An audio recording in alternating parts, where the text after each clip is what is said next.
Hello, hello. Just doing a bit more work on my sriyantra painting that is basically doing it on the same board that I did the sand painting.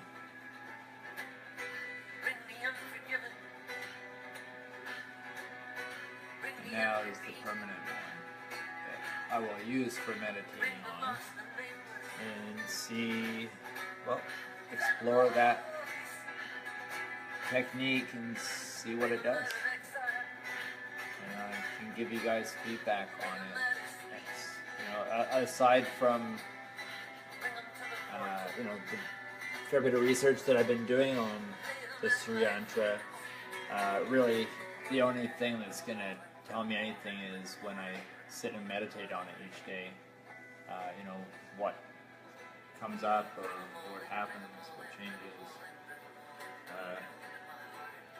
But I'm definitely, it's a worthwhile investigation, exploration of a very ancient symbol or tool. They're not really 100% sure what, but they just don't know where it was originated or when. It goes back very far as their recorded history, but they can't pinpoint how far back was it first developed. So they also don't know the original ways of drawing it, the 100% original methods of anything to do with it. There's a lot of, I would say, overlays, which may be completely accurate, or maybe slightly based on what was limitedly known or got lost. I don't really know. It kind of goes all over the place. But overall, the fact that it's can be used as a meditational tool for building or reconnecting to your source, and seems more like an indirect, since abundance comes, the flow of abundance comes with something that this tool does, and it makes you wonder, is this actually directly creating abundance, or is it removing obstacles that would allow the abundance that you would naturally have, the flow? It's hard to say, but that's kind of what I thought of when I was reading some of the information on it, and how it's a tool for balancing yourself. And that's what I thought of, was, you know, is maybe it's balancing you, and therefore the abundance naturally flows, as opposed to this creating abundance.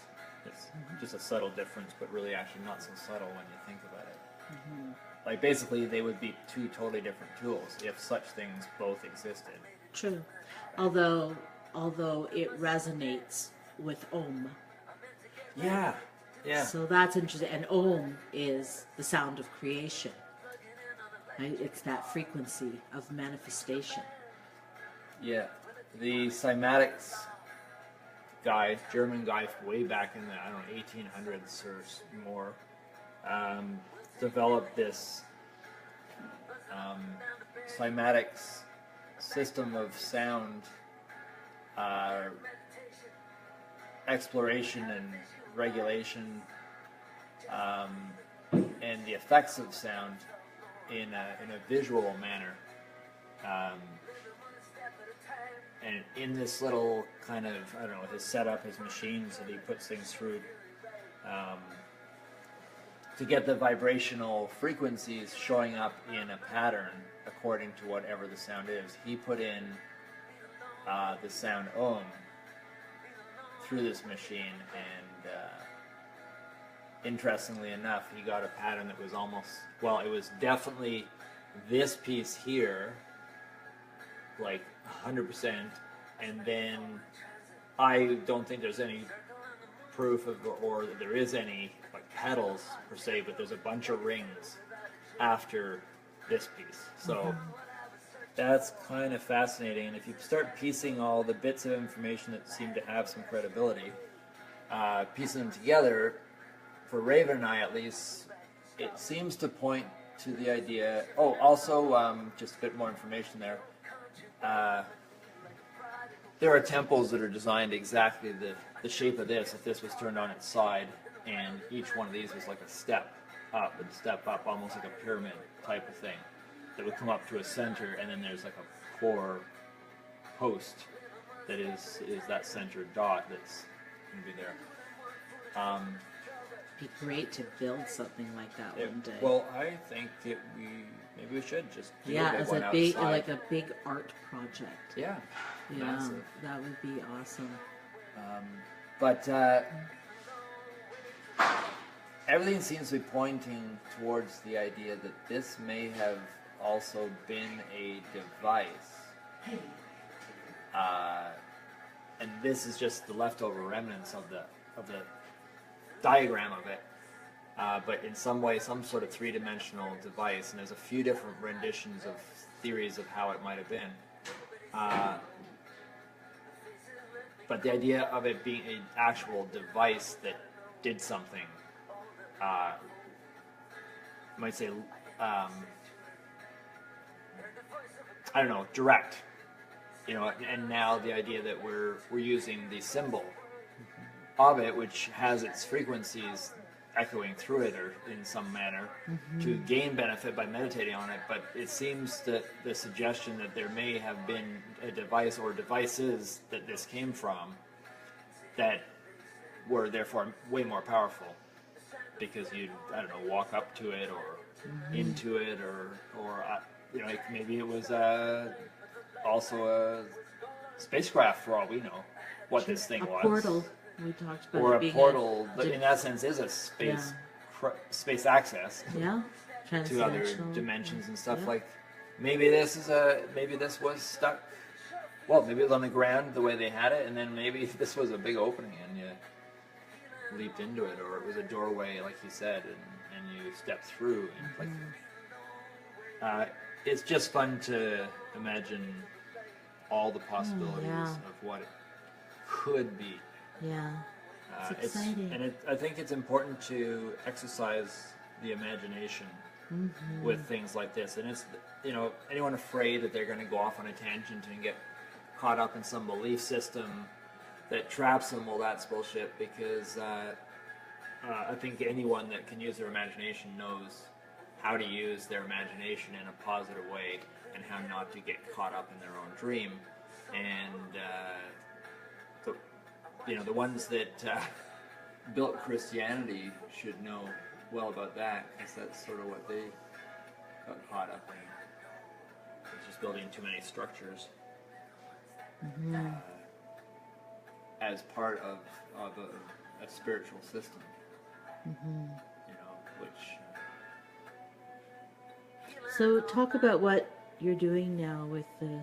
Well, I am choosing to more kind of, based on very limited knowledge, you know, compared to what must be out there on sriyantras, but still a bit, some bite-sized pieces of stuff to get me thinking. I'm trying to kind of intuitively develop the effect, because I know I'm going to be staring at this for hours. So number one, what do I want to be staring at? What feels good to be staring at? So it kind of like you might be making a chair, and as you're making the chair, you're sitting in it before it's fully finished, but to just get the feel of it, like, does this feel, you know, before I put all the other work into it, the part that looks good, I want the feeling. So I'm feeling it out as I go, altering colors, tweaking them. You know, I get to play with it, and then I step back and I sit and I look at it and I go, okay, there's something I'm not quite comfortable with yet, but I know it's just going to be an underpainting, and you know, I'll move on. But I'm basically feeling it, stepping back, feeling it, trusting those feelings where it's directing me, and then I'll just do a little bit more. So it's a longer process than if I just jumped right in and knew exactly what I was doing. And I could do that, and it would be a nice piece of art. But this isn't so much a piece of art as it is a meditational device. So I've got to treat it that way. I mean, I could, if I had the luxury of being able to do 10 of these, 10 variations. Then I could just do one after the other, one after the other, and they'd all be beautiful, valuable, different in some way, but seeing I'm only doing the one, I want to just kind of feel it out. It's an art conjuring device because all that energy has been put into it as well. Yeah. And the energy from the sand mandala. Yeah, exactly, all of it. Yeah. Yeah.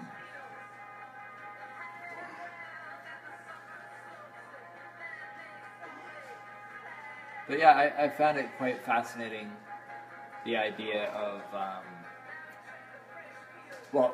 the first thing that I noticed quite different was when I saw the three-dimensional kind of pyramid-style structures that are done more like sculptures. That got me thinking, and just the idea of seeing it as a three-dimensional object like that gets the imagination going. And then it was our friend Manesh who mentioned about he had come across some stuff about it being compared or related to the whatever you call it, the particle collider, the CERN Hadron thing. Collider. Yeah. Yeah. Like there's a ton of possibilities, theories, and stuff up there. A lot of people are thinking about this, and what it is and why it's for, and things. And my feeling is, just a general sense is that I think we're kind of on the right track. The basic information that's out there is quite accurate, but I think there's something way more to it than we've fully come across. So I think we still have a limited knowledge of it, which is part of what I like about exploring it. Is I'm kind of pioneering it for myself, and then because I'm an artist, I get to tweak it.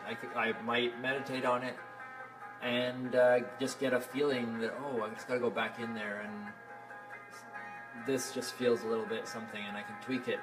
And then it's like someone tuning an instrument, right? And you could be playing your instrument and then going, one of the strings is just a little off tune, out of tune, and you stop your song and then you just tune it a little bit more and go, okay, that sounds much better, and you go back into your song.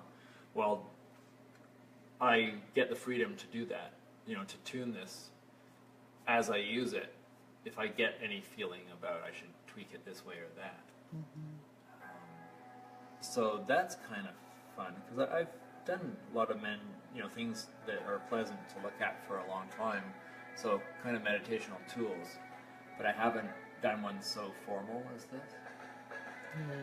So it's kind of neat.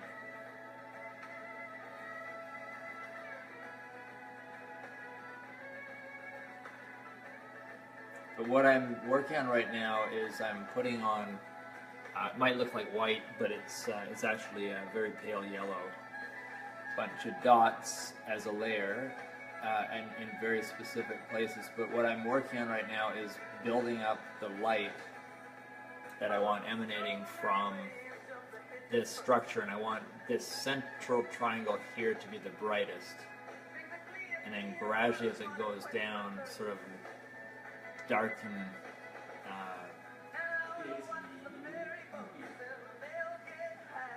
and that's what I'm kind of playing with at the moment as far as tweaking. And not that it has to be done this way, but for me, when I'm doing these dots, one of the things that's time consuming about them is that I'm keeping the tip of my paintbrush full. So basically I'm putting a little, like a raindrop, a paint drop,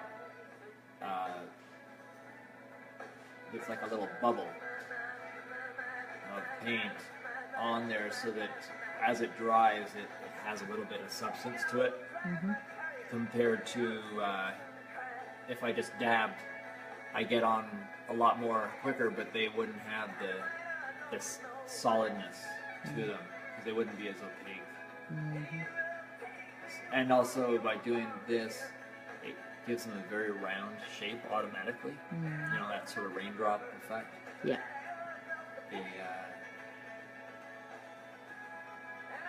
The attraction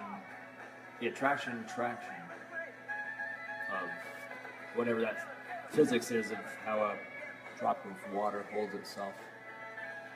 It holds it just long enough for it to dry in that nice round shape.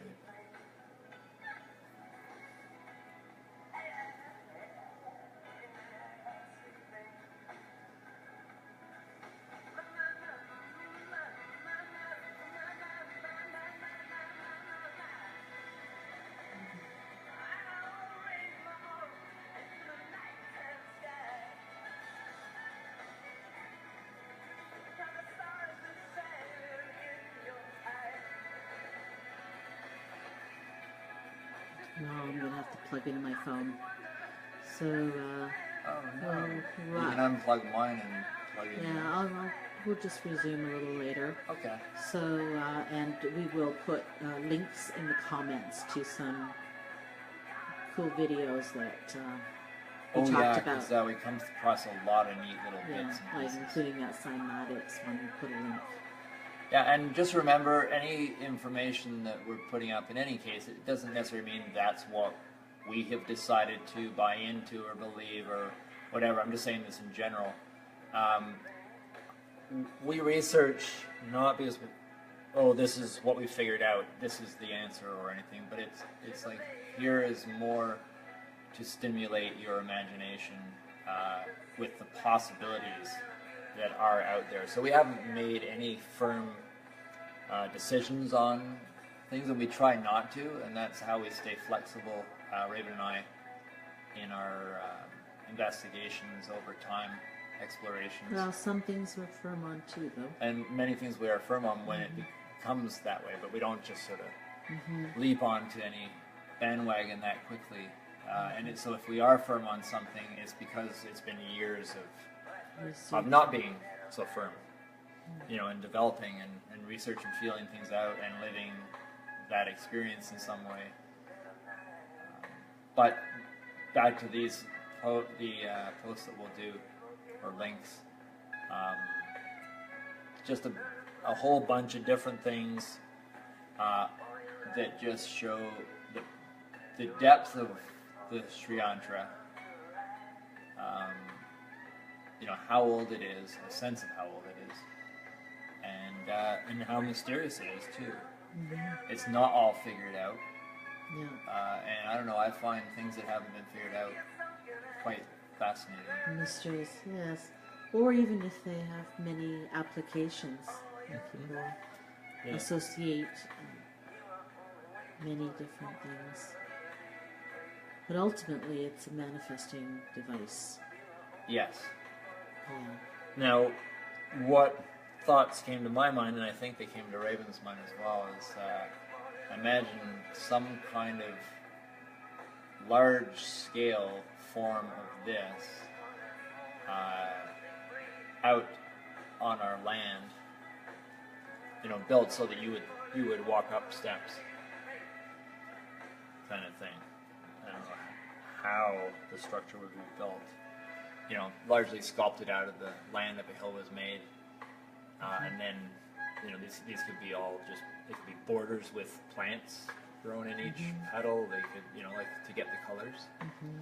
You could do it something like that with certain places where you could step to walk up without squishing things or not. I don't know. And how big, it's hard to say. It could be big enough that you can interact with it. Yeah, just hold it in your field of awareness.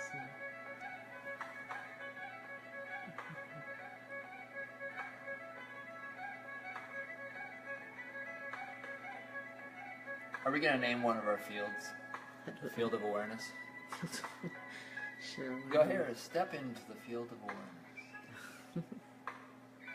Make sure you close the gate. Yeah.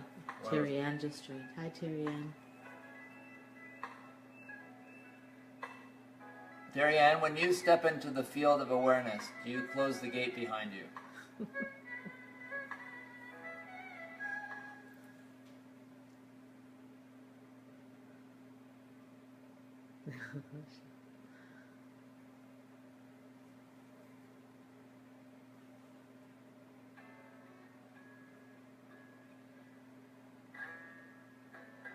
Never. She said she never leave it open for others to follow.